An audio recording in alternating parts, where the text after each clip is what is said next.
Ang Nepal, isang maliit na bansa sa gitna ng malalaking estado ng Timog Asya, ay bagong nakawala sa mapanlinlang na pamumuno ng nakaraang pamahalaan. Ngunit kahit pinalaya na tayo, ang ating ekonomiya ay patuloy na bumagsak. Ang ating mga mamayan ay nagugutom at walang lakas. Ngunit hindi na sila magdura sa pa. Ngayon, maghahasik ako ng isang binhi sa bansang ito. Isang binhi na nalalago at magiging isang matibay na puno. Kayang ipagtanggol ang sarili at pangalagaan ang bawat isa sa ating mga mamayan. Ang Nepal ay kulang sa teknolohiya, kulang sa kuryente at kulang sa mga mamimili. Ang ating GDP ay humihina. Ngunit sa araw na ito, nagsisimula na ang pagbabago. Isa sa maraming mabibigat na suliranin ang lumitaw sa ating tatlong pangunahing sektor ng ekonomiya. Bilang inyong Pangulo, ipinapahayag ko ngayon ang aking mga presidential action, mga konkretong hakbang upang harapin ang bawat isa sa mga suliraning ito ng buong husay at determinasyon. Ang unang suliranin, sektor ng agrikultura. Ang sektor ng agrikultura ay hindi umunlad gaya ng aking inaasahan dahil sa kakulangan ng advanced na teknolohiya sa pagsasaka. Habang ang ating bansa ay nakakaranas ng mababang produktibidad sa agrikultura, ang biglaang pagdating ng mga natural na kalamidad ay napagpahina pa sa ating kakayahang harapin ang mga ganitong pagbabago at napatunayang mahirap na makagawa ng magandang ani para sa ating mga mamamayan.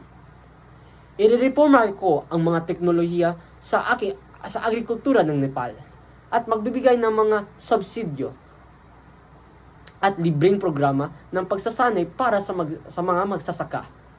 Ipapatulad natin ang mas mahusay na sistema ng patubig upang palakasahin ang produktibidad ng bansa at tiyaking hindi na makakaapekto sa ating ng mga kalamidad sa pareho antas tulad ng dati. Ang ikalawang suliranin, ang sektor ng industriya. Mayroon din matitinding suliranin sa sektor ng industriya kung saan ang paggamit at pag-unlad nito ay patuloy na bumaba dahil sa kakulangan ng infrastruktura at kawalan ng masasahang supply ng kuryente. Ang kawalan ng sapat na enerhiya ay nagpipigil sa pagtatayo ng mga bagong pabrika at nagpapagal sa pag-unlad ng ating informal na sektor na nagdudulot ng mga mas matataas na kawalan ng trabaho. Pagkatapos suriin ang likas na kalakasan ng bansang ito, malalabanan natin ang problemang ito sa pamamagitan ng pamumuhunan at pagbubuti ng pag-unlad ng infrastruktura ng hydropower upang magbigay ng matatag at maaasahang renewable na kuryente. Ako mismo ang magpupundo sa mga proyektang ito upang makapagbunga ang mga ito para sa kinabukasan ng ating industriya at ng ating bansa. Ang ikatlong suliranin, sektor ng paglilingkod. Sa huli, ang sektor ng paglilingkod ay labis na umaasa sa turismo na nagiging mahina kapag nalantad sa mga panlabas na pagkagambala tulad ng mga kalamidad sa kalikasan, pagbabago ng mga pangyari sa mundo at mga pandemya. Ang ganitong kawalang katatagan ng ekonomiya ay nagbibigay ng malaking pinsala sa ating GNI at sa kabuhayan ng libong-libong Nepali. Ang aking pangkat ng mga opisyal ay may handa ng solusyon. Itataguyod natin ang ekoturismo at mamumuhunan sa pagpapaunlad ng mga serbisyong IT, katulad ng naging matagumpay na patakarang panlabas ng India sa larangan ng teknolohiya.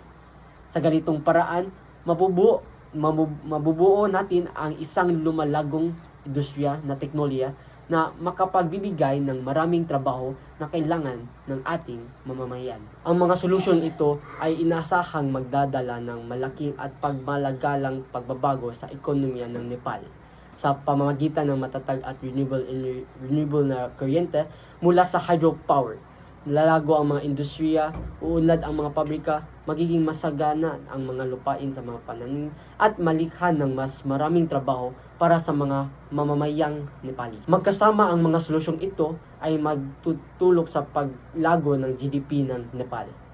Mababawasan ang kawalan ng trabaho at mapabubuti ang kalidad ng buhay ng bawat mamamayan.